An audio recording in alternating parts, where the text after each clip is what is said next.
Tonight we will talk with Mr. Alan Klein, the author of The Healing Power of Humor and The Courage to Laugh. Listeners can order these books either through bookstores or on the internet at www.alanklein.com. Now, without further ado, let's bring in Mr. Alan Klein. Hi, Alan. Welcome. Hi, Jan. Thank you for accepting our invitation. Oh, it's an honor to be on your show. Thank you. Thanks. And, during the break, you mentioned about your mom. It's kind of she was the one who showed you how to find humor in the place where you're supposed to be crying, So right. would you like to share that story? Uh-huh. Yeah, we were not rich when we grew up, but she always used humor to get a little laugh and to see the positive side of things. And when she was older, about 90, she lived in an independent living facility. And every time she would go to the doctor, this van would pick her up, take her to the doctor. And when the appointment was over, they'd call the van and they would take her home again. One day she's in the doctor's office. It's about 6 o'clock at night, and she's the last patient. And the receptionist said, Mrs. Klein, I cannot let you wait here.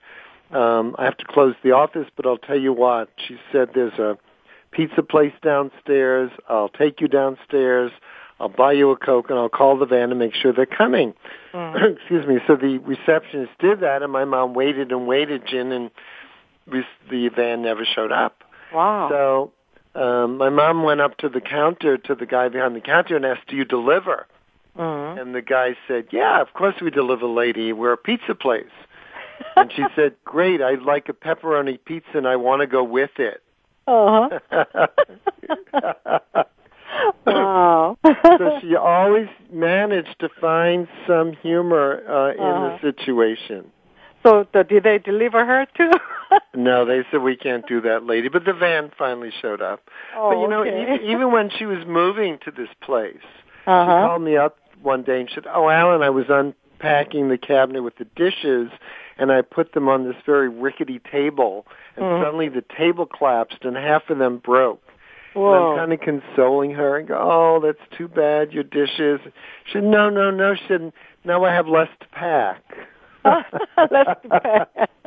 Yeah, that's the amazing, power of positive thinking as well, Right, exactly. I mean, once the damage is done, what's the sense of just crying over the spilled milk, I mean. Exactly. Yeah, I think I kind of learned the positive side from my mom, and I learned the negative side from my dad, because he was always looking at the glass as half empty instead of half full. And well, I guess I don't know what it was, but something in me said, go with what my mom is teaching me. Well, I mean, there's always a balance at least. I mean, if you keep on thinking positive, that you might not even try to improve because you're all satisfied. Right. So that's true. If you have some negative, attitude, then you will say, "I'm not satisfied. This is not good. I better make it better." So. Yeah. Well, you talk about negative stuff, kind of pushing us forward. And I wanted to be a scenic designer, the person when I was growing up, when I was a young kid, the person who makes those pretty pictures on stage, the sets in movies or in TV or in theater. And my parents took me to see Carousel, the Broadway show, and Oklahoma, the Broadway show. Well, maybe I was 7 years old.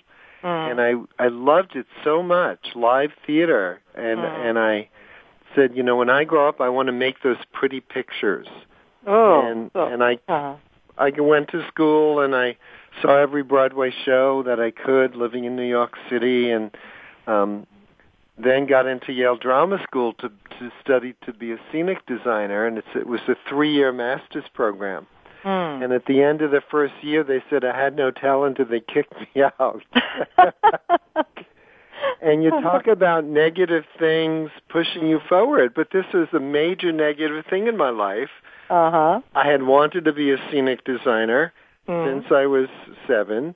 And now somebody said, you're not a scenic designer. You can't do this. You have no talent. And I said to myself, you can't tell me that I can't do something. That's right. And so I left Yale. I studied scenic design.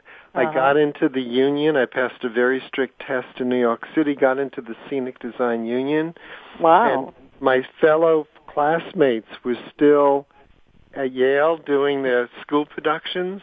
And I was working at CBS Television doing shows like Captain Kangaroo, Merv Griffin, Jackie Gleason Show. And so your point about sometimes the negative really pushes us forward. Yeah. Because it challenges us.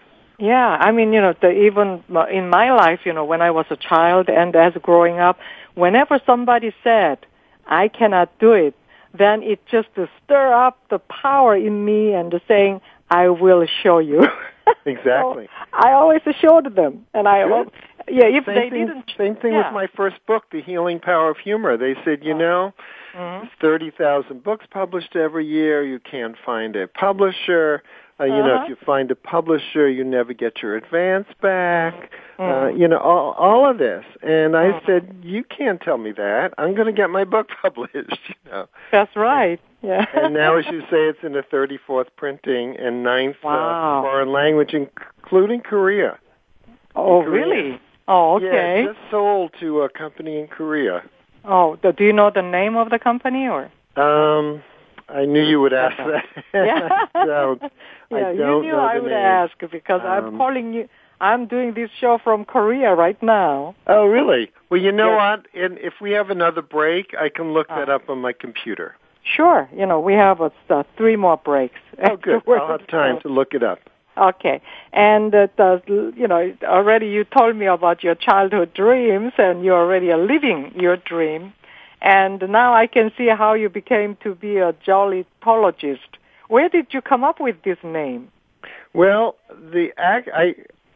I studied the therapeutic value of humor. I went to a school and got a master's degree in the therapeutic value of humor. And the word Gelos, G-E-L-O-S, is a Greek word meaning laughter. Oh. And so I called myself a Jollytologist. And nobody knew what that was. They thought I ate Jello or something. So I changed it to Jollytologist. Oh, okay. So you made this, you're the one who made this word. I made it up. And that's, when people say they want to be something or do something, I say, just make it up. Yeah, that makes sense. Just make it up. And you know what, Jen? Since I made that word up, there's now, because I'm a member of the National Speakers Association, there's a joyologist, there's a happyologist, there's a laughologist, there's an enthusiologist. It goes on and on and on and on. Oh. And I think they saw me, make up the word Jollytologist, and so they latched onto that. Yeah, I think I'll take that idea and make one word for, to fit my brand, too. But you could be a genealogist. Genealogist, yeah. So you teach the people just to find the humor in any situations, and I think that is very important because, in life we run into so many tragedies and so many difficult times. And if we cannot find any humor in that, probably life will be too difficult to live on, So, right. Well, you think of people who try or actually sometimes succeed trying to kill themselves. I know. Usually they feel there's nothing to live for. There's nothing to laugh about. They give up all kind of hope. And so humor and laughter is part of life and enjoying life and the excitement of life. And when that's gone, people have nothing. They don't want to keep living. That's right. I give a lot of speeches around, and especially in Korea, and I told them, hey, if even you don't kill yourself, you're going to die anyway. And, you were just given the lifetime of, the gift. This is the time for you to make whatever you want to make and whatever you want to do and see what works and see it doesn't work and just enjoy and when the time comes and just go with the flow and you can live more peacefully that way. And we have a news about the major movie star in Korea. I mean, drama TV talent. He killed himself just a couple of days ago.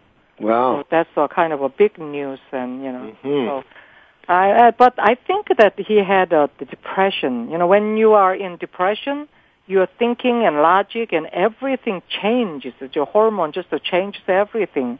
So I think in that kind of cases, if he met you, probably he might have lived. Well, I don't know. Sometimes depression too is chemical. Yeah, so strong. I don't know.